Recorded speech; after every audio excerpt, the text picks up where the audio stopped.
Hi everyone, today I'm going to show you how I can create this abstract fire simulation in Blender. So let's get started. First let's hit Shift A and add a plane and go to Geometry Nodes, close this window here and click on New. Delete the group input and add a volume cube, or shift click it and add a volume to mesh node, this one. Add a set shade smooth node and a set material node. Go to the material properties and create a new material and set it to glass. Now select that material here. Add a Musgrave texture. Plug the height into the density and now we've got something like this. Set the scale to 1 and you can leave the resolution at 32, but I'm going to set it to 128. Now let's save. Go back into layout mode. Now go to the physics properties and select collision and set the friction and randomize to 1. Select fluid and set it to effector. Now hit Shift A and add a cube. Go into edit mode, select this face here and move it up like this. Now go back into object mode, go into front view by pressing 1 on the numpad, duplicate the cube and press G set to move it like this. And go into edit mode again, with the face still selected, let's press G set and move it down. Now go to the physics properties again, select fluid and flow for this one and select outflow. By the way, make sure that the cube intersects with the one on the bottom. I'm doing this because otherwise the smoke and fire will accumulate up here and we don't want that. The reason for that is because it's going to waste our processing power. Select the other cube now and go to fluid again and select domain. Set the resolution divisions to 128. Usually I would use adaptive domain, but not in this case because we want these borders here where the fire just disappears. Check dissolve and noise. Now let's save again and down here set it to either modular or all. I'm going to set it to modular and check is resumable. If you use modular, you're going to have to bake the data and the noise separately. Here as you can see it says unbaked data, bake data first. Now if I set it to all, you'll just get this bake all button here. I'm going to set it back to modular. Now select the cube that we use as the outflow and hide it here and in the render. If you don't see this option here, just go up here and enable it.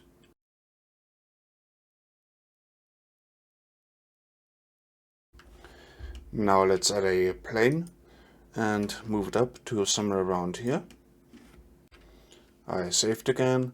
Now go to the particle properties and click on the plus sign.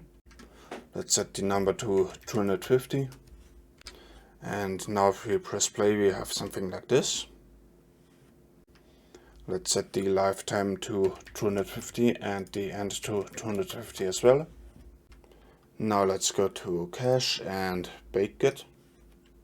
In the physics properties, select fluid and set it to flow. Flow type, I'm going to use fire and smoke. Now we need to set the flow source to the particle system that we just created.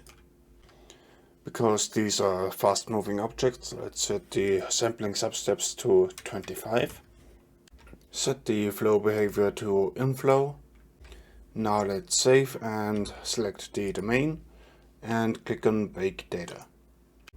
If you're using modular, you will also have to bake the noise. With the domain selected, go to shading and create a new shader. It seems that I accidentally brought back the outflow object, so let's hide that. And let's also hide the plane 001 in the viewport and in the render. Now let's go to the render properties, go to film and make it transparent and enable transparent glass. Let's select the plane here real quick and set the roughness to 0. Now delete the principled BSDF and add a principled volume. Control Shift click it. Set the density to 100 for now. Add a math node. Set this value to 50 and set it to multiply and duplicate it. Plug this value into the value here. Plug this value into the emission strength. Now we need 3 color ramps. So duplicate it. Plug this one into the color on the bottom here and this one in the top. And let's connect this to the emission color. Add a noise texture. Plug the factor into the factor here. Set the scale to 8 and the detail to 9.2. Now we need an attribute node. Connect the factor to the vector here and the factor here and here. Now type in heat. Bring the black in here like this. Now let's bring the white in like this and add another one and make it black. Let's bring the black in like this and make it orange. Now make the white yellow. I'm going to set the value here to 400 and the density to 4000. You can of course play around with these values, but I like these best. Now let's add a plane and move it up to somewhere around here. I saved again. Now go to the particle properties and click on the plus sign. Let's set the number to 250. And now if we press play, we have something like this. Let's set the lifetime to 250 and the end to 250 as well. Now let's go to cache and bake it. In the physics properties, select fluid and set it to flow. Flow type, I'm going to use fire and smoke. Now we need to set the flow source to the particle system that we just created. Because these are fast moving objects, let's set the sampling substeps to 25. Set the flow behavior to inflow. Now let's save and select the domain and click on bake data. If you're using modular, you will also have to bake the noise. With the domain selected, go to shading and create a new shader. It seems that I accidentally brought back the outflow object, so let's hide that. And let's also hide the plane 001 in the viewport and in the render. Now let's go to the render properties, go to film and make it transparent and enable transparent glass. Let's select the plane here real quick and set the roughness to 0. Now delete the principled BSDF and add a principled volume. Control Shift click it. Set the density to 100 for now. Add a math node. Set this value to 50 and set it to multiply and duplicate it. Plug this value into the value here. Plug this value into the emission strength. Now we need 3 color ramps. So duplicate it. Plug this one into the color on the bottom here and this one in the top. And let's connect this to the emission color. Add a noise texture. Plug the factor into the factor here.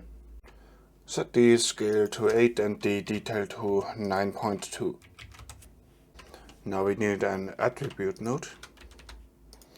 Connect the factor to the vector here and the factor here and here. Now type in heat. Bring the black in here like this. Now let's bring the white in like this and add another one and make it black. Let's bring the black in like this and make it orange. Now make the white yellow. I'm going to set the value here to 400 and the density to 4000. You can of course play around with these values, but I like these best. Let's save again and go back to layout mode and hit Shift A and add a camera. Go back to viewport shading and I'm going to position my view around here and press Ctrl Alt 0 to go into camera view. Now let's reposition it. Press G Z Z to move it on the local Z axis. Now let's hit Shift A and add an empty. Go to the snapping and enable face project. Press G and Control and position the empty. Select the camera and go to the object data properties and enable depth of field. Set the blades to 16. Select the empty as the focus object. Also up here enable depth of field so we can see it in the viewport shading. I just noticed that it snapped to the face of the domain, so let's hide that real quick. Go back into camera view and select the empty. Press G and Control. So I set the f-stop to 1. In the render properties I'm going to set the max samples to 384. You can of course leave it at 128 if you want to. I'm going to enable denoise. If you have an NVIDIA GPU you can use optics or open image denoise. If you don't, you can only use open image denoise, but I prefer optics. Let's bring back the domain and go to rendered view. Go to color management and set the look to very high contrast. If you want to remove these blocks, if that's what you can call them, you need to enable motion blur and I'm going to leave it at 0.5. I would not recommend going any higher than that because it will require a lot of processing power. As you can see, it requires a lot of processing power already. If you want to see the statistics, then just go down here and right click and enable them. I will save again and now let's go to compositing. Enable use nodes, add a denoise node set to accurate and here enable denoising data and then you'll have these outputs here. Go to the output properties and select a folder. So I just created one. I'll set it from PNG to JPEG and set the quality to 100%. Now I'll save again and go to render animation. Now that it's done rendering, go to the plus sign here and go to video editing. Copy the file location by hovering over it and pressing Ctrl C. Now set the file format to FFmpeg video and the encoding container to MPEG-4. Let's also set the output quality to high quality. Now go here, hit Shift A and image sequence, paste in the location minus the name. Now hit enter and press A, enter. Go to render and hit render animation. So that's it with the tutorial. I hope you liked it. Please let me know what I should do next and I'll see you next time.